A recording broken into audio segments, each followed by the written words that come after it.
Einstein dreamt that he was riding alongside a beam of light and later developed special relativity. Ramanujan claimed that equations and numbers were speaking to him quite literally in his dreams. Tartini claimed that he met the devil and learned how to play the violin in a dream. There's a clear overarching theme here. You see, these stories become legendary and people take the wrong conclusions from them. That these people were geniuses with deep intuition about the world around them. I don't know about you, but I hear that and I think that's a pussy mindset. To just say, yeah, these guys were gifted from the sky and they're just geniuses while us mere mortals have to just listen to their stories. What if I told you that these events were not special? What if I told you that these only seem special because we haven't looked at them and studied them closely enough to replicate the results? While still understanding that, yeah, perhaps these people were just statistical anomalies that happened to have these kind of deep intuitions without going to the extent of genetic determinism or black pill or anything like this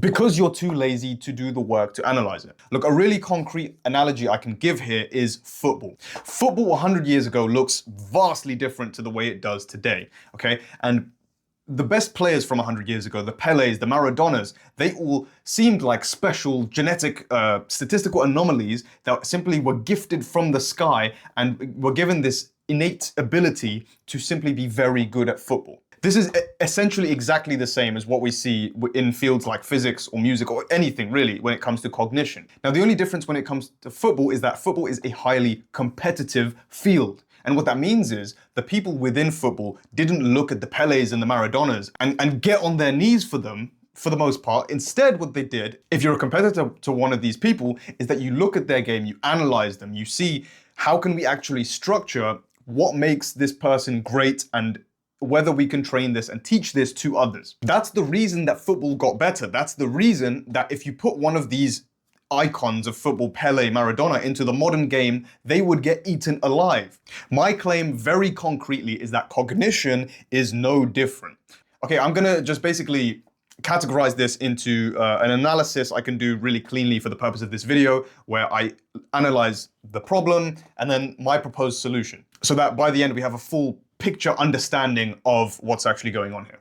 There's a few problems simultaneously going on here, but a big one that I alluded to earlier is inferiority complex. If someone is confident enough to essentially have almost the level of delusion that they are better than everyone else, what happens is that they actually achieve the things that they set out to achieve, even if it isn't rational. Whereas when you try to be nuanced and rational and you try and, for example, I made a video completely about the intelligence black pill and genetic determinism.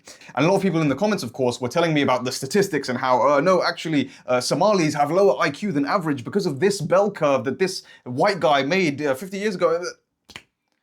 What I hear there is, I want to try and sound smart on the internet with, you know, while being fat and a loser, but at least I can rationalize my lack of accomplishment in anything because it sounds smart. And this is what a lot of people like to do. It's a lot easier to try and find nobility in the actions that you're actually taking rather than to improve. This is a real psychological phenomenon.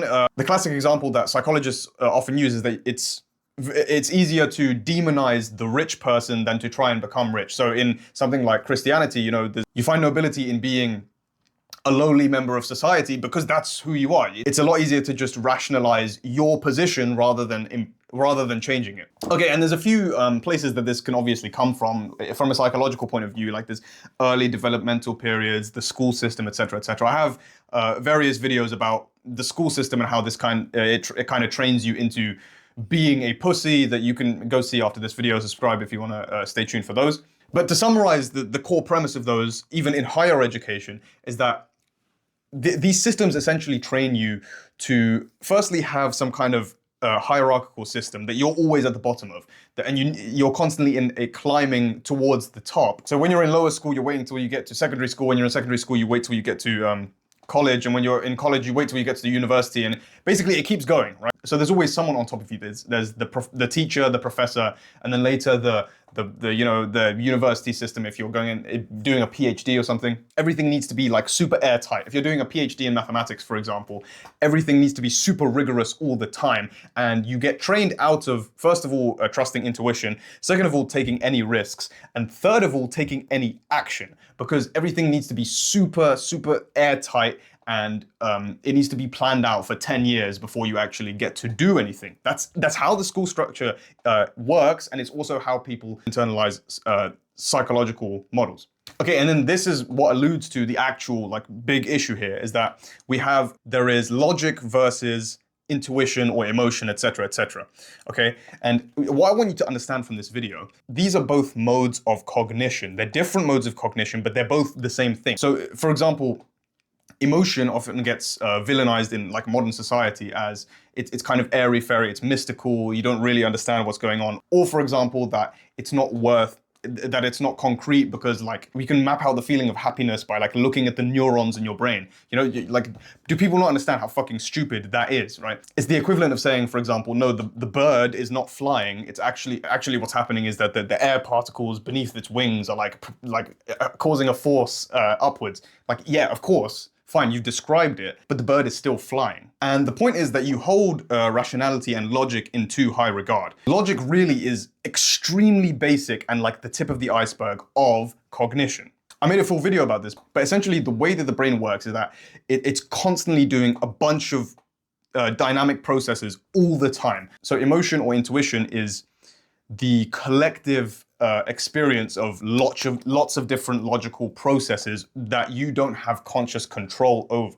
So normal computation is just A implies B implies C, etc., etc., etc. Well, 1 + 1 = 2. It's very, very basic. It's very concrete, fair enough, but it's very basic. Whereas emotion is, there's 1,000 different logical calculations going on at the same time, and it's coming to some conclusion, and you don't really understand where the conclusion precisely came from because it's too complex of a system to make abstract in simple premises like logic. So what is the solution? The important thing to note at this point is that this video isn't necessarily about dreams. Dreams are simply a case study, a way of highlighting what I was just talking about. That there are different modes of cognition that you haven't been exploring or analyzing or trying to map out in the same kind of concrete framework that you would for something like logic, due to the fact that societal sentiment is such that emotion or intuition is kind of mystical, airy-fairy.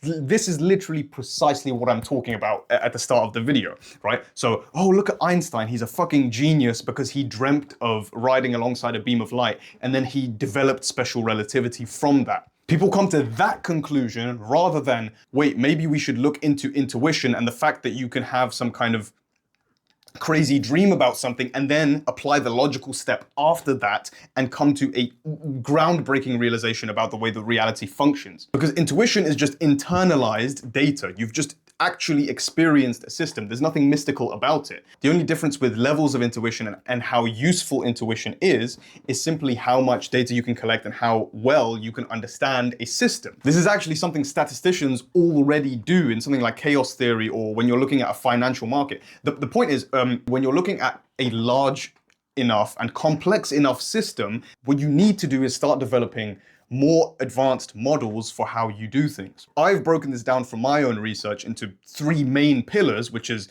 training metacognition, training intuition, and learning how to carry out your own experiments. The third one is really important because you need to have constant input and output. In the same way that you can't just derive like some kind of crazy equation for the way that financial markets work, you need to constantly try some experiment, see how the market reacts. And it's important to note at this point that no one really is talking about this. So all of my understanding from this has come from independent research and trying things for myself. So when I talk about metacognition, for example, there are some practices that you can do that kind of seem to work. Doing physics problem sheets for me, because I study physics at university, but it might be something different from you, or even something as simple as reflecting on what happened in the day through something like journaling.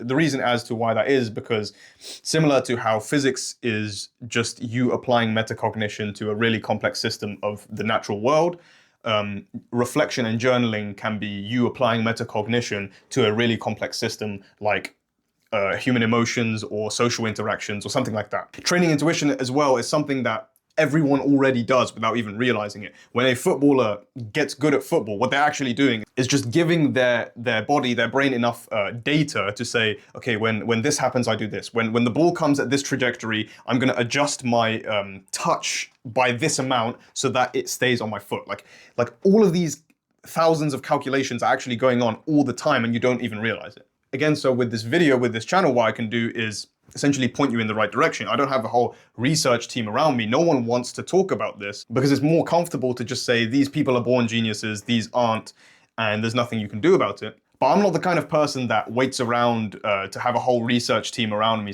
to start taking action. The thing I can fucking do right now is experiment for myself and let you know, point you in the right directions of how you can start looking into this for yourself, plus the frameworks that I've already used. The purpose of this video specifically though is just a wake-up call. This is probably a new idea you've never really heard of in this much detail. But if you want to learn more about the specific frameworks I use or how I extracted the meta skills from something like studying formal mathematics, the first link in the description is a newsletter to a full course I'm developing for exactly that purpose, from things like optimizing nutrition for cognition to how to carry out properly your own experiments and collect data. Subscribe to keep seeing more analysis and perspectives like this. Like this video so that more people can see it. I cannot stress this enough. The more people start thinking like this, the more data we can collect, the more we can all grow together. Follow me on Instagram for more one-to-one direct stuff. Thank you all for watching and have a nice day.